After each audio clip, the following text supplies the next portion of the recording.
মা বোনেরা আমার, আজকে দেশের মধ্যে বহুত ফিরকা উঠে গেছে। ওই ফিরকাদের কাছ থেকে দূরে দূরে থাকার চেষ্টা করুন। আজকে দেশের মধ্যে বড় বড় মোবাইল মৌলবি তৈরি হয়ে গেছে, এর কাছ থেকে দূরে থাকুন। হাদিস বুখারী কয় খণ্ড সেটাও জানে না, বুখারী কয় কেজি ওজনে সেটাও জানে না। দু চারটা বুখারীর মানে কি মোবাইল থেকে শুনে শুনে মুখস্থ করে ফতোয়া জারি করে বেড়ায়, এই করেঙ্গে তাই করেঙ্গে। তাদের নিকট থেকে দূরে থাকা সওয়াল করে।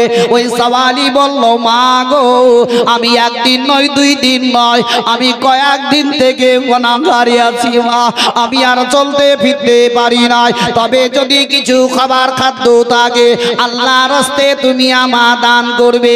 ওই মেয়েটি চট করে ঘরের ভিতরে গিয়ে দুইখানা রুটি নিয়ে আসার পরে ওই সওয়ালিকে আপন দান করে দিল। সঙ্গে সঙ্গে ভিখারি সওয়ালিটা আল্লাহর দরবারে দোয়া করতে লাগলো, আল্লাহ গো এখনো এই মেয়েটি আমাকে দুইখানা রুটি দিয়েছে আল্লাহ, তবে মেয়েটি যদি কোনোদিন বিপদের মধ্যে পড়ে যায় এ দানের ওসিলাতে আল্লাহ তুমি তাকে রক্ষা করিও, বিপদ থেকে তুমি উদ্ধার করে দিও। এখনো সওয়ালি দোয়া করার পরে ওই ভিখারি সওয়ালি টুকটুক টুকটুক করে বেরিয়ে চলে গেল। কিছুক্ষণ পরে তার আব্বা ঘরের ভিতর থেকে এসে তার বেটিকে জিজ্ঞাসা করলো, বেটি রে ওই লোকটা এমন তোমার কি বলতে ছিল বলো? ওই সমাতে বলল, আব্বা গো ওই লোকটা এমন একজন সওয়ালি, একদিন নয় দুই দিন নয় কয়েকদিন ধরে গুনাহগারে ছিল আব্বা, তাই আমার নিকটে যখন খাবার চাইলো তুমি আমাকে দুইখানা রুটি দিয়েছিলে খাবার জন্য, ওই দুইটা রুটি আমি নিজে না খেয়ে ওই সওয়ালিকে দান করেছি। ওই মেয়েটি যখন দান করে দিল তার আব্বা বাবা কোনো কথাবার্তা বলল না, ভিতরের মধ্যে আপন চলে গেল। আর ওই ভিতরে যাওয়ার পরে তার কৃপণতা বাপ বাবা একটা হিসাবের করে নিয়ে আসার পরে তার যুবতী মেয়েটিকে বলল, বেটি রে তবে যে হাতের মধ্যে তুমি দান করেছিলে হাতটা বের করো। যেমনি হাত কানা বের করে দিল, সঙ্গে সঙ্গে তার হাত কানাকে কেটে দিল।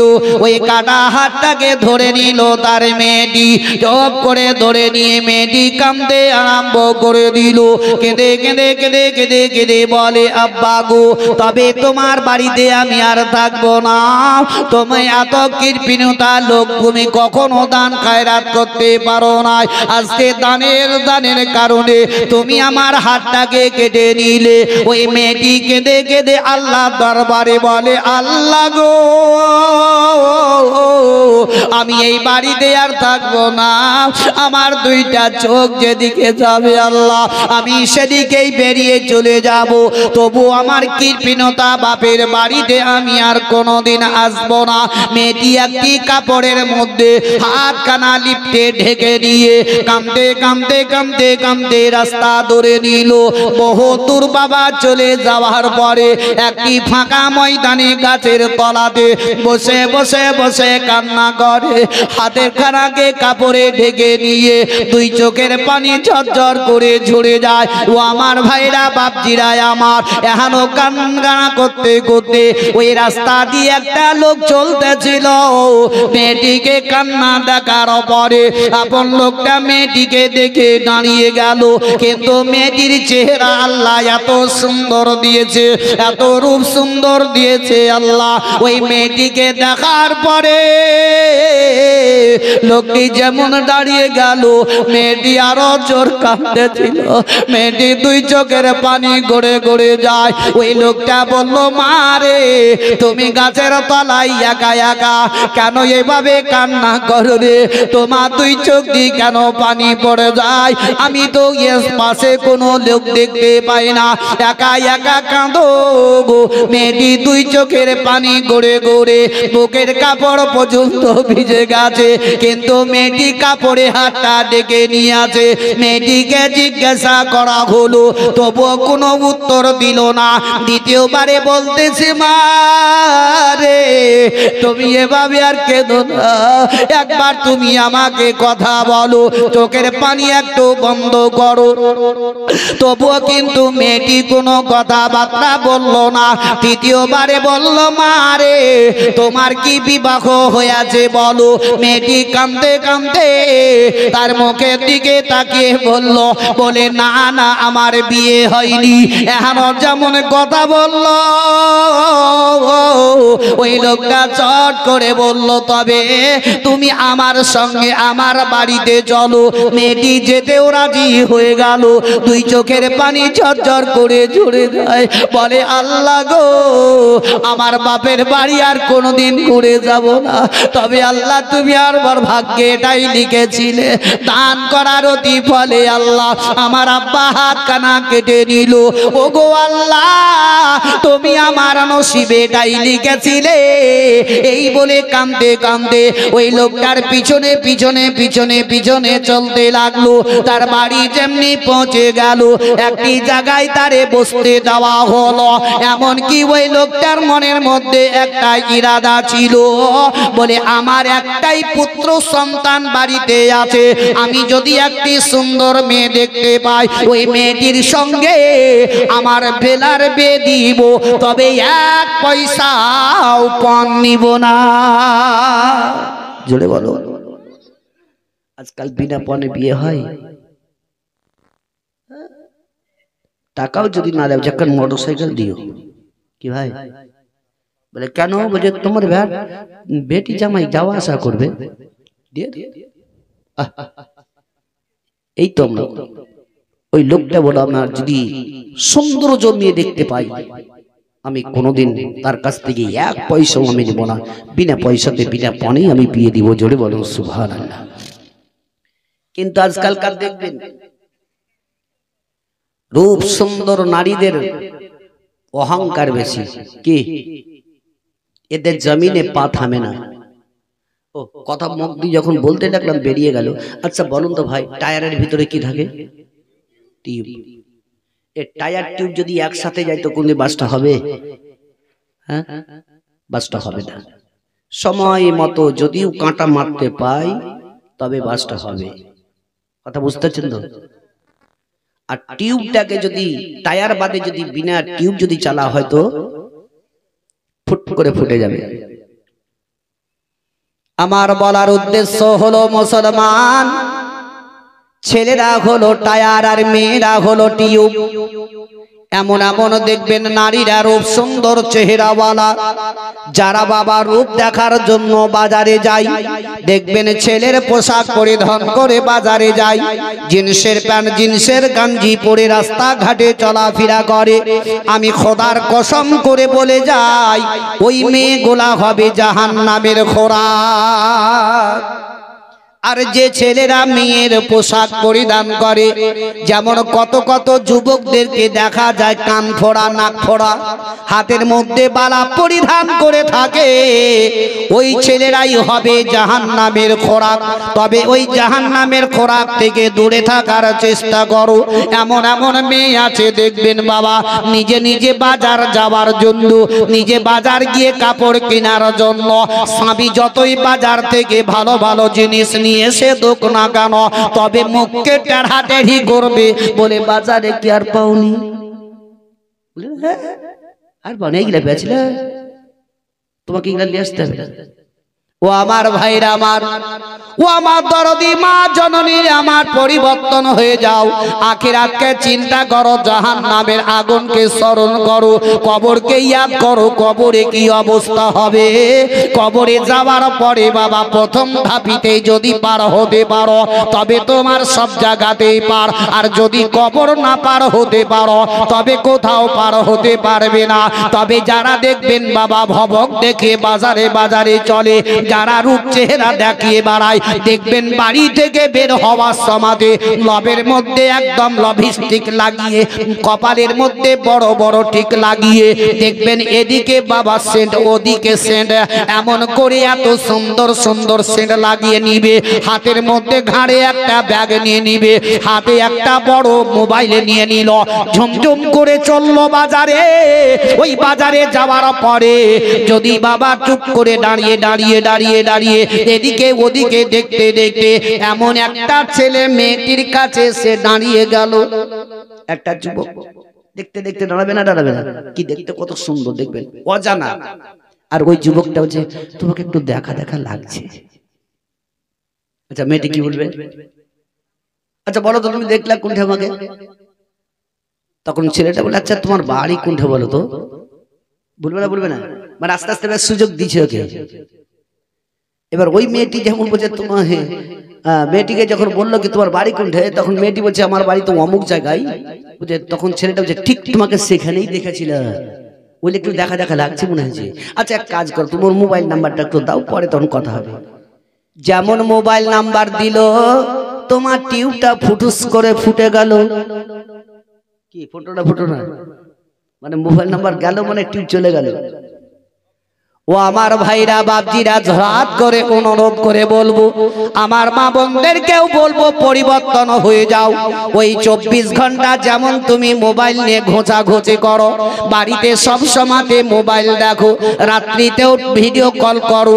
তোমার স্বামী গেল বিদেশে তোমাকে খুশি করার জন্য, মাসে মাসে টাকা তোমার জন্য পাঠিয়ে দিল, আর এদিকে তুমি রাত্রিবেলাতে পর পুরুষকে ভিডিও কল করে বলছে হ্যালো কেমন আছো বলো।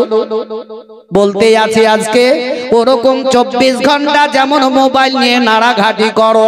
আমি বলে যাই মা বোনদেরকে ওই 24 ঘন্টা মোবাইল ঘুচরা ঘুচরি না করে 24 ঘন্টার মধ্যে একবার যদি কোরআন তেলাওয়াত করতে পারো তবেই তুমি ইহকাল পরকালে লাভবান হয়ে যাবে।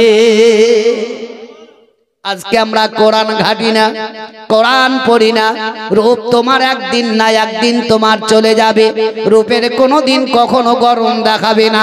সর্বদাই তুমি একবার আল্লাহকে স্মরণ করবে, আল্লাহর কাছে প্রার্থনা এটাই করবে, বলে আল্লাহ গো যাতে আমার মৃত্যুটা জুম্মার রাতে কিংবা জুম্মার দিনে হয়। আমরা যে প্রত্যেকে কত মুসল্লিরা আছি নামাজ পড়তে যায়, আল্লাহর কাছে এটা দোয়া করে বলে না, একমাত্র বলি আল্লাহ গো তুমি আমার শরীরটা ভালো রাখো, আল্লাহ তুমি আমাকে জান্নাতে দিও, আমার ধান দৌলত টাকা পয়সা যাতে হয়।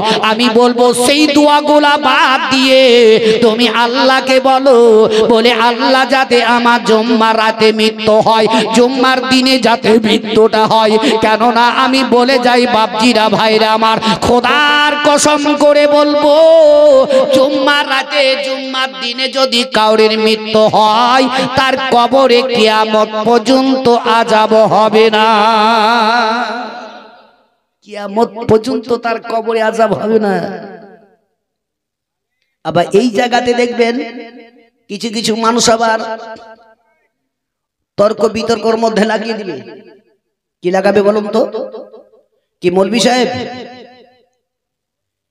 জুম্মার দিনে কিংবা জুম্মার রাতে যদি কোনো লোক মারা যায় তার কবরে আযাব হবে না, এটা তো বললেন যে হ্যাঁ। আচ্ছা সে লোকটা কোন এক ওয়াক্তের নামাজ পড়েনি, তার জুম্মার দিন যদি মৃত্যু হয় বলে তার কবরেও আযাব হবে না, জোরে বলো। বলছে কেন? ও তো নামাজ পড়লো না, ও মারা গেল। তবে এখানে উদাহরণ দিয়ে আপনাদেরকে বোঝায়, তবে মানুষের মাথাতে জেহেন ঢুকবে। যেমন হচ্ছে কি ধরেন আমার হচ্ছে 1000 টাকা, আপনার হচ্ছে 500 টাকা, আর একজনের হচ্ছে 5 টাকা। আচ্ছা তিনটাই টাকা না টাকা নয়? টাকা তো। 1000 টাকা 500 টাকা 5 টাকা এটাও টাকা, সবই টাকা, কিন্তু টাকার মধ্যে ভাগ আছে কম বেশি। আল্লাহ রাসূল সাল্লাল্লাহু তাআলা আলাইহি ওয়াসাল্লাম বললেন কাউরির নেকি বেশি, কাউরির একটু কম, তার থেকে একটু কম। যদি কোনো ব্যক্তির একটু পরিমাণ যদি নেকি থাকে, ওই ব্যক্তির জুম্মা রাতে কিংবা জুম্মার দিনে যদি মৃত্যু হয়ে যায়, তবে ওই ব্যক্তির কবরে কিয়ামত পর্যন্ত আযাব হবে না। তবে আমার ভাইয়েরা, বাপজিরা, আমার মা বোনেরা, আমার কমসে কম আখিরাতকে চিন্তা করে নামাজ পড়ে আল্লাহর কাছে গোটাই বেশি বেশি প্রার্থনা করো, আল্লাহ গো যাতে আমার জুম্মা রাতে জুম্মার দিনে মৃত্যু হয়, তুমি ওই রকম রূপ চেহারা না দেখিয়ে, লোককে না দেখিয়ে তুমি আখিরাতকে চিন্তা করো। আমার যুবক ভাইদেরকেও বলবো নামাজ পড়ো, তবে দোয়া করো। ওটাই আনো ওই মেয়েটি আল্লাহ দরবারে কান্না করে বলে, আল্লাহ গো তুমি আমার ভাগ্যে নসিবে এটাই দিয়েছিলে, কেন নাকি দান খায়রাত করার হতে বলে আমার আব্বা হাত কানা কেটে নিল। আল্লাহ গো তুমি আমার নসিবে এটাই দিয়েছিলে। এই বলে কান্না করতে করতে করতে ওই তার ছেলের সঙ্গে মেয়েটির বিবাহ দেওয়া হলো। মেয়েটি বিয়ে যখন করে নিল, মেয়েটি আরো জোর কান্না করে, মেয়েটির চোখের পানি ঝরঝর করে ঝরে যায়। যেমন আমাদের দেশের মা বোনদের বিয়ে হয়, তার বিয়ে করে যখন ছেলে বাপের বাড়ি নিয়ে চলে যায়, যাবার আগে আগে দেখবেন বাবা চকির মধ্যে বসিয়ে দিয়ে স্বামী স্ত্রী দুজনাকে একত্র করে বসিয়ে দেয়, সামনে প্লেটের মধ্যে খাবার দেওয়া হয়, এক অপরকে খাওয়িয়ে দেয় মুখে, কেননা তাদের যাতে মেল মহব্বতটা হয়, তাদের মধ্যে যদি ভালোবাসাটা বেড়ে যায়। এই বলে খাবার সামনে দেওয়া হয়, তাদের দুজনার সামনে বাবা খাবার দেওয়া হলো। যেমনি ওই তার স্বামী তার বিবির মুখে খাবার দিতে গেল, মেয়েটির বাবা মুখটা বন্ধ করে নিয়ে কাঁদে, চোখের পানি ঝরঝর করে ঝরে যায়, হাতখানাকে কাপড়ে ঢেকে লিখতে নিয়ে আসে, তবু কাউকে দেখাই না, বলে না, আল্লাহকে বলে, আল্লাহ তুমি কি আমার নসিবে এটাই দিয়েছিলে কি আমার স্বামী এখন তার হাতে খাবার দিতে এলো, আল্লাহ আমি বাম হাতে কি করে খাবার দিব, আল্লাহ গো আমার স্বামীর মুখে বাম হাতে খাবার দিব, এটা কি করে তার মুখে তুলে দিতে পারে। তার স্বামী বলল, বিবি রে আর কেঁদো না, কেঁদো না, চোখের পানি একটু বন্ধ করো, তবে তোমার মনের মধ্যে কি এমন হয়েছে বলো, আজ থেকে হচ্ছি তোমার আমি স্বামী, তুমি হচ্ছ আমার বিবি, তবে একটু কান্নাটা বন্ধ করো, তোমার মনের কথাটা খুলে আজকে আমাকে বলো, আমি যদি পারি তোমাকে বিপদ থেকে উদ্ধার করে দিব। মেয়েটি তবুও বলে না, আল্লাহ দরবারে কেঁদে কেঁদে মনে মনে বলে, আল্লাহ এখন আমি কি করি গো আল্লাহ, আমি কি করে তারা বাম হাতে খাবার তুলে দিব। এমন সমাতে গাইবি আওয়াজে এলো, বলে বান্দি রে আর কেঁদো না, কেঁদো না, চোখের পানিটা বন্ধ করো, তবে কাপড়ের ভিতর থেকে বিসমিল্লাহ বলে হাতটা বের করো, আমি আল্লাহ আগেকার মতো তোমার পুনরায় হাত দিয়ে দিব। জোরে বলো, আল্লাহ পারে না, পারে না, সব পারে। আল্লাহ চাইতে এখানে সব লোকটাকে শেষ করবে, হ্যাঁ, কিন্তু আমরা বুঝিও বুঝি না ভাই, বোঝার চেষ্টাটা করো। আজ আমরা কত কত দেখবেন রাস্তাঘাটে ছেলেরা যাচ্ছে বাইক নিয়ে, মোটরসাইকেল নিয়ে, মা বাপ মনে করছে এই তো আসছেই, কিন্তু কেউ ঘুরিয়ে আসবে, ওয়ারে এলো না, চলে গেল। মৃত্যুর সময় কেউ দিতে পারবে না, বলতে পারে কার কখন মৃত্যু হবে। ওই মৃত্যুকে ইয়াদ করে একটু চলুন ভাইরা আমার।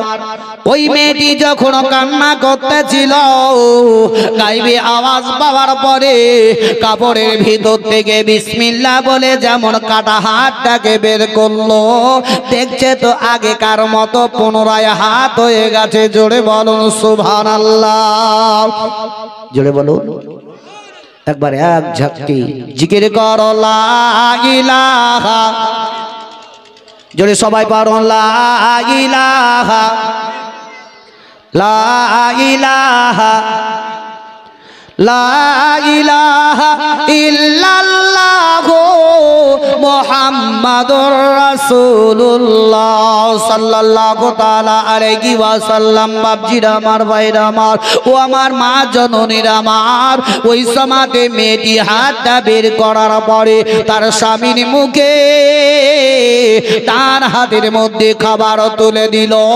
স্বামী স্ত্রী দুজনাতে খাওয়া খাওয়ি করল। এমনকি বাড়িতে বসবাস করতে করতে এমনকি কয়েকদিন কেটে গেল। একদিন নয়, 2 দিন নয়, 3 দিন কেটে গেল।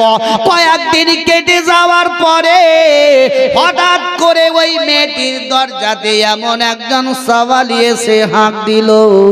কোরআন বলছে ওয়া মাসাইলা ফালা তানহার, কোন সাইলকে কখনো খালি ফেরাবে না। ওই মেয়েটি বাবা তার বাড়িতে একটা কাজ কর্ম করনেওয়ালা ছিল, তারে আপন বলল শোনো রে, দেখো দরজাতে কোন সাওয়ালি হাঁক দেয়, ওই সাওয়ালিকে একটা রুম দিয়ে দাও যাতে কে আরাম করে কিছুক্ষণ ধরে। আমি তার জন্য যত্ন করে খাবার রান্না করে নিয়ে গিয়ে আমি খুব সুন্দর করে তাকে খাওয়াবো, জি ভরে মন ভরে খাওয়িয়ে দিব। ওই সাওয়ালির আওয়াজ শুনে মেয়েটি যখন বাড়িতে যে লোকটা ছিল তারে যখন বলে দিল, সঙ্গে সঙ্গে ওই সাওয়ালি ভিখারিকে নিয়ে যাওয়ার পরে একটা রুমে আরাম করতে দিল। আরাম করতে করতে করতে এদিকে তার খাবার রান্না হয়ে গেল। ওই মেয়েটি খাবার নিয়ে গিয়ে বাবা ভিখারি সাওয়ালির নিকটে যাওয়ার পরে এমনকি মেয়েটি বলল, বাবা দেখো তোমার জন্য আমি যত্ন করে খাবার রান্না করে নিয়ে এসেছি, তুমি জি ভরে মন ভরে খেয়ে নাও, যত পারবে তত খেয়ে নাও, আমি তোমাকে মন ভরে ভরে খাইয়ে চলে যাব। ও আমার ভাইরা বাপজিরা আমার, মেয়েটি যখন আওয়াজ করে বলল, ওই সাওয়ালির কানে যেমনি আওয়াজটা চলে গেছে, সাওয়ালি ভিখারি কাঁদতে আরম্ভ করলো। ভিখারি 2 চোখ দিয়ে পানি পড়ে যায়। মেয়েটি বলছে, বাবা কেন তুমি কান্না করো, দেখো খাবার নিয়ে এসেছি, এই খাবারটা তুমি জি ভরে মন ভরে খাও। সাওয়ালি বলল, মা রে মা তুমি কে একবার বলো মা, তোমার আওয়াজটা আমার জানা জানা লাগে, তোমার আওয়াজটাই আমার শোনা শোনা লাগে, তোমার আওয়াজটাই আমার নিকটবর্তী লাগে রে মা, তবে তোমার ঘুমটা একবারও খোলো, আমি তোমার মুখটা একটু দেখতে চাই। যেমনি কাপড় ছেড়ে দিল, সাওয়ালির নজরটি মেয়েটির দিকে যেমনি পড়ে গেল, ওই সাওয়ালি বলল, মা রে আমি এমন কেউ নয়, আমি তোমার হাত কাটনেওয়ালা বাপ। জোরে বলুন। বলে, বেটি রে আমি হাত কাটনেওয়ালা তোমার বাপ, তোমার দরবারে সাওয়ালি হয়ে রে বেটি। বলে, বেটি তোমার হাতটা কি করে আবার হলো পুনরায়? মেয়েটি বলল, আব্বা গো তুমি অহংকারী দেখিয়েছিলে, টাকার গরম দেখিয়েছিলে, তুমি টাকার গরমে কাউকে কোনোদিন দান খায়রাত করনি, কাউরে দরজাতে তুমি আসতে দাওনি। আমি আমাকে 2খানা রুটি তুমি খেতে দিয়েছিলে, ওই 2টা রুটি আমি নিজে না খেয়ে ওই সাওয়ালিকে আমি দান করেছিলাম গো আব্বা, তুমি তাই আমার হাতটা কেটেছিলে। ওই দানের ওয়াসিলাতে আল্লাহ আজকে আমার পুনরায় হাত দিয়েছে আর তোমাকে ভিখারি করে দিয়েছে। আল্লাহ পারে না, পারে না, অহংকারী কাউকে দেখাবে না, সব কিছু পারে আল্লাহ।